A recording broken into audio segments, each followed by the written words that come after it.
श्री हरिवंश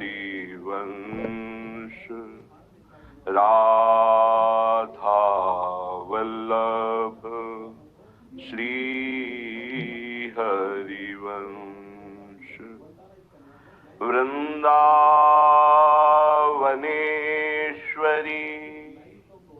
तवैव पदारविन्दम् प्रेमामृतैकमकरन्द रसौघपूर्णम् हृद्यर्पितं मधुपते स्मरतापमुग्रम्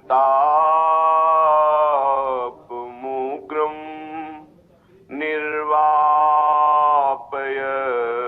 परमो शीतलमाश्रयामि परमो शीतलमाश्रयामि।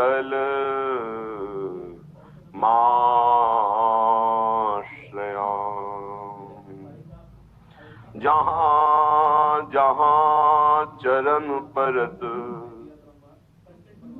प्यारी जू तेरे तहाँ तहाँ मन मेरो करत फिरत परछाहीं प्यारी जू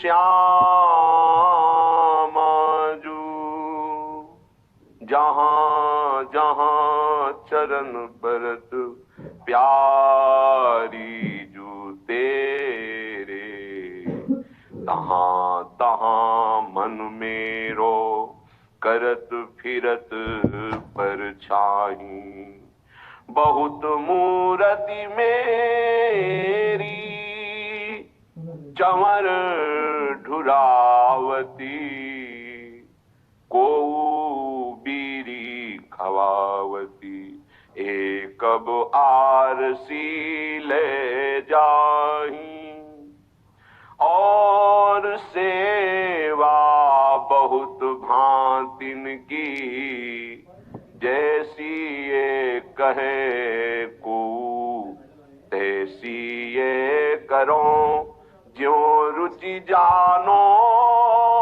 जाही श्री हरिदास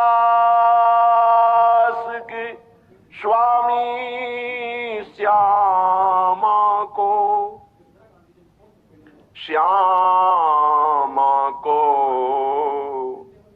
भले मनावत दाई उपाही श्री हरिदास के स्वामी श्यामा को भले मनावत दाई उपाही जहाँ जहाँ चरण परत प्यारी जू तेरे तहाँ तहाँ मन मेरो करत फिरत परछाहीं तहाँ तहाँ मन मेरो करत फिरत परछाहीं। ये भगवत मार्ग बुद्धि के द्वारा नहीं जाना जाता। बुद्धि के द्वारा आप अपने आप को भी नहीं जान सकते, फिर आप जिनके अंश हैं उनको कैसे जान सकते हैं। बुद्धि प्राकृतिक है, केवल प्रकृति को भी एक सीमा तक जान सकती, असीम प्रकृति को नहीं। फिर ऐसी अनंत शक्तियां जिनकी हैं उन परमात्मा को कैसे बुद्धि जान सकती है। बिना साधन के पढ़ लिख कर केवल शास्त्रों से कोई भगवान या भगवत तत्व का बोध या निर्णय नहीं कर सकता। अगर ऐसा होता तो जितने भी महाभागवत तपस्वी जन, ऋषि जन, ब्रह्म ऋषि जन, इन्होंने फिर व्यर्थ में इतना तितिक्षा की, इतना कष्ट सहा, संयम से रहे। आप मनमानी भोजन करें, मनमानी आचरण करें और ब्रह्म तत्व को जान जाएं, भगवान को जान जाएं, तुम्हारी बुद्धि श्रद्धा और विश्वास से परिपक्व हो जाए, असंभव। जब तक आपका किसी महापुरुष से आंतरिक संबंध नहीं होगा, जब तक आप किसी महापुरुष की आज्ञा में साधन परायण नहीं होंगे, तब तक आपकी प्राकृतिक बुद्धि परमात्मा तत्व का निश्चय करने की योग्यता ही नहीं रखती। भोगेश्वरी प्रशब्दा नाम तया बृहत चेतसाम व्यवसायत्मिका बुद्धि समाधो न विधीयते, श्री भगवान के वचन है। जिसका चित्त भोग और ऐश्वर्य ने अपहृत कर लिया है, उसकी बुद्धि कभी परमात्मा प्राप्ति की योग्यता ही नहीं रखती, उसमें निश्चय ही नहीं हो सकता। और ऐसी बाहुल्यता है जो भगवान को भी एक कल्पना मानते हैं और माया की कल्पनात्मक वृत्ति को सत्य मानते हैं। इसलिए उपासक सावधान, जो श्री भगवान के तत्व को नहीं जानते, जो श्री भगवान की महिमा को नहीं जानते, जो श्री भगवान को नहीं मानते, हमें उनमें भी भगवत भाव करके उनसे दूरी बना के रखनी है। शरीर भले समीप रहे किसी संबंध के कारण, लेकिन चित्त केवल चित्त चोर प्रभु को दे, तभी जीवन सार्थक हो सकता है। नहीं तो माया ने ऐसे पर्दे लगा रखे कि आपको भ्रम हो जाएगा कि भगवान है भी कि नहीं। ऐसे भ्रमात्मक पुरुषों का संग अपने सत्य मार्ग में बहुत बड़ी बाधा खड़ा कर देगा कि आराध्य देव पे ही संशय हो जाएगा, और संशय आत्मा विनश्यति, उसका पतन निश्चित हो जाता है। क्योंकि इस फिसलन वाली माया में कोई रोकता है तो विश्वास ही कण कण में विराजमान, सर्वत्र विराजमान परमात्मा को प्रकाशित कर देता है। विश्वास जितना दृढ़ होता जाएगा उतना ही परमार्थ पुष्ट होता जाएगा। सत्संग से श्रद्धा और विश्वास बढ़ता है, पुष्ट होता है, और उसकी रक्षा भी होती है। कुसंग से श्रद्धा विश्वास नष्ट हो जाता है, परमार्थ ढक जाता है, भगवान कल्पना लगने लगते हैं। इसलिए उपासक ऐसे जनों से दूर बना के रहे जिनके संग से कुमति का बढ़ावा होता है। जाके संग कुमति मति उपजय, करत भजन में भंग, तजोरे मन हरि विमुखन को संग। ये जो हरि से विमुख जन है, ये भगवान के रहस्य को नहीं जानते हैं। क्योंकि भगवान के रहस्य को जानने के लिए भगवान में अभिन्न होना, संसार के रहस्य को जानने के लिए संसार से भिन्न होना अत्यंत आवश्यक है। तो संसार में अभिन्न होकर भगवान से भिन्न भाव रखकर कभी कोई नहीं जान सकता, न संसार को न श्री भगवान को। ये सिद्धांत है। संसार को जानना है तो इसका त्याग करके जाना जाता है, और भगवान को जानना है तो तन्मया अभिन्न होकर जाना जाता है। ये भगवान से भिन्न संसार से तन्मया कैसे जान पाएंगे, न संसार को न भगवान को। इसलिए उपासक को बहुत सावधानी की जरूरत है।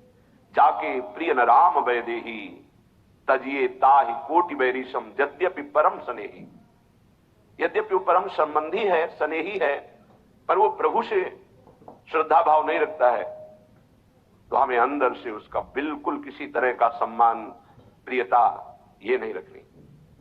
अगर हम तनिक भी सम्मान देंगे तो वो हमारे पास बैठेगा, हमारे कानों में जो नहीं पड़ना चाहिए ऐसे शब्द सुनाएगा। अगर हम प्रियता रखते हैं तो उसका असद भाव हमारे पर आक्रमण करेगा। निर्लिप्तता ही परमार्थ की सिद्धि है।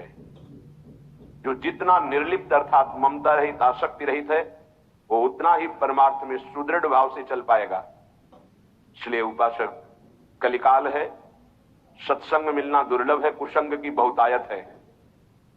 सतमार्ग पर चलना बहुत कठिन है, असत का ड्रामा बहुत है, माया की नौटंकी बहुत है, लेकिन सत मार्ग में चलना बहुत कठिन है। सम्यक बोध होना यह बहुत दुर्लभ बात है। किसी एक अंग को जान करके अन्य की निंदा करना, यह अल्पज्ञों का स्वभाव और प्रभाव होता है। जहां प्रेम रस में प्रवेश पाने के लिए वेद का भी त्याग है, लोक की त्याग की क्या बात। वेदान्न पे संन्यास्ति, स्वयं भगवान की श्वासों से भगवान वेद का प्रादुर्भाव हुआ।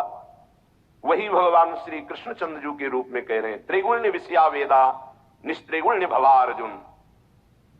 जहां वेद त्रिगुण के अंतर्गत की बात करते हैं उनका त्याग कर दो और त्रिगुणातीत हो जाओ, वेदातीत हो जाओ। सम्यक बोध न होने के कारण वो एक सिद्धांत को पकड़कर अन्य सब की निंदा करने लगता है, वो अल्पज्ञ है। कहीं भी किसी भी सिद्धांत की निंदा करने की आवश्यकता नहीं, क्योंकि सब सिद्धांत, सब मार्ग, सब उपासनाएं उसी एक परमात्मा की हैं। अपनी उपासना को अपने लिए सर्वश्रेष्ठ मान करके तन्मयता पूर्वक उसमें लगो तो आपको पता चल जाएगा कि एक ही है जो अनेक रूपों में भास रहा है। अगर हम किसी की निंदा करते हैं तो हम अपने आराध्य देव की करते हैं, अपनी आत्मा की निंदा करते हैं, नहीं समझ पाते अज्ञानी जन। इसलिए संग बहुत सोच समझ के किया जाए। किसी भी रूप में कुसंग हो सकता है, कोई भी हो। जो हमारी मति को हमारे इष्ट के नाम रूप लीला धाम सेवा स्वाध्याय इनसे विलग कर दे, वो भारी कुसंग, माया कुसंग फैला रही है। भक्ति का सत्संग, ज्ञान का सत्संग, अष्टांग योग का सत्संग, कर्म योग का सत्संग भगवान ने क्यों वर्णन किया? एक ही बात कह देते।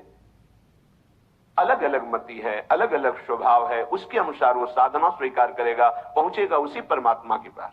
रसास्वादन का भाव विलग है, तत्व में नहीं। ये अज्ञानी जन एक पक्ष की बात जानकर अन्य पक्षों की अवहेलना और निंदा करते रहते हैं। ऐसे जनों की बात नहीं सुननी। जो साधन पक्ष में दृढ़ है वो सावधान रहे कि कहीं साधना का अहंकार ना आ जाए, नहीं भ्रष्ट होने में देर नहीं लगेगी। जो आश्रय पक्ष में